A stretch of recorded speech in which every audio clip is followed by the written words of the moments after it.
Assalamualaikum warahmatullahi wabarakatuh.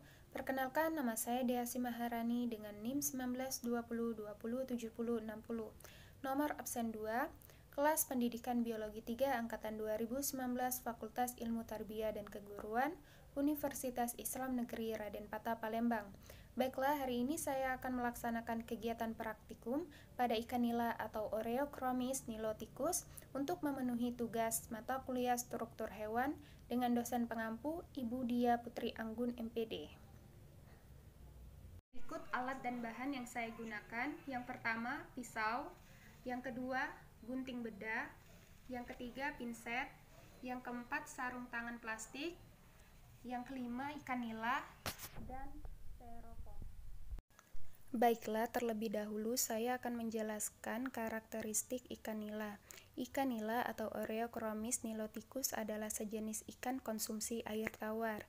Ikan ini memiliki bentuk badan pipi ke samping memanjang dengan garis-garis pada sirip ekor berwarna merah sejumlah 6-12 buah.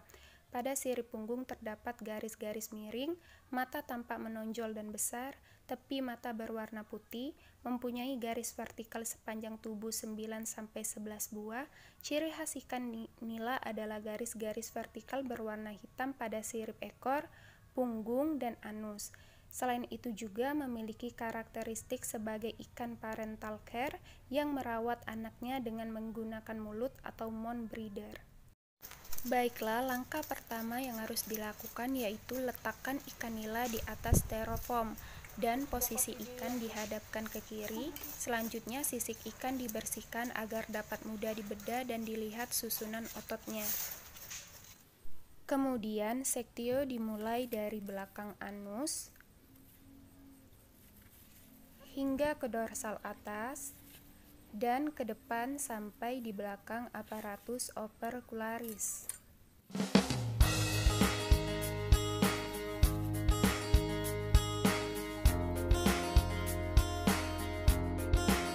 Kemudian ke bawah dan selanjutnya ke belakang sampai kranial atau depan anus.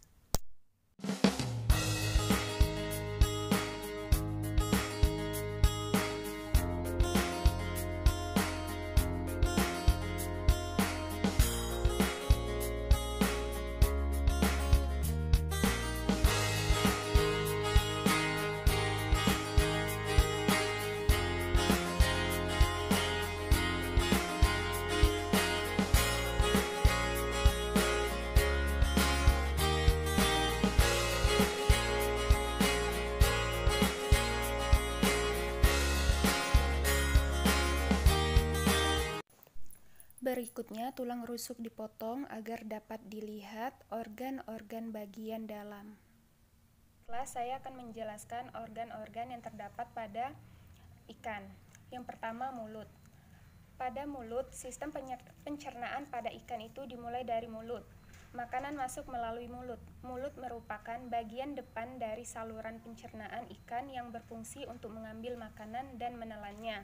Dari mulut, makanan diteruskan ke esofagus. Esofagus ini terletak di sekitar sini. Kemudian selanjutnya, makanan diteruskan ke esofagus lalu diteruskan ke lambung. Lambung ini bentuknya seperti ini. Di lambung terjadi pencernaan kimiawi. Fungsi dari lambung itu sendiri yang pertama untuk menyimpan makanan dalam jumlah yang besar. Kedua, untuk mengaduk makanan dengan sekresi atau getah lambung. Ketiga, untuk pengosongan lambung yang kemudian diteruskan ke usus.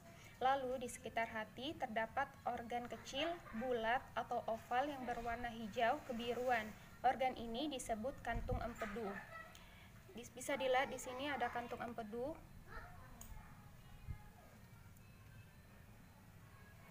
Kantung empedu yang berfungsi menampung cairan empedu dan merupakan organ tempat menyimpan sekresi dari hati. Organ ini dinamakan hati. Bisa dilihat di sini ada hati. Hati merupakan organ penting yang mensekresikan bahan-bahan untuk proses pencernaan. Organ hati berjumlah sepasang dan berwarna merah kecoklatan yang berfungsi untuk menghasilkan garam empedu. Selain itu berfungsi sebagai tempat menyimpan vitamin A dan D, tempat penyimpanan lemak dan glikogen yang mengatur pembentukan urea, dan sebagai penghancur sel darah merah dan kemia darah. Organ selanjutnya adalah usus. Di sini bisa kita lihat yang warna putih ini adalah usus. Usus merupakan tempat penyerapan utama dari makanan yang telah diolah di lambung. Setelah makanan diserap di usus, kemudian disalurkan menuju anus. Anus merupakan tempat bermuaranya saluran pencernaan keluar dari dalam tubuh ikan dan merupakan ujung dari saluran pencernaan. Di sini bisa kita lihat anusnya. Anus pada ikan terletak di sini.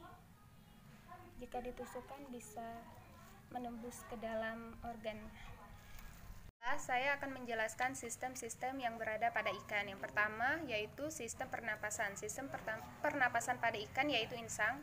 Di sini terdapat insang. Kemudian sistem peredaran darah pada ikan yaitu jantung. Di sini terdapat jantung. Ini bisa dilihat warna merah ini. Sistem peredaran darah berawal dari jantung. Daerah menuju insang untuk melakukan pertukaran gas. Selanjutnya, darah dialirkan ke dorsal aorta dan terbagi ke segenap organ-organ tubuh melalui saluran-saluran kecil. Sistem saraf pusat pada ikan yaitu otak. Di sini terdapat otak pada ikan.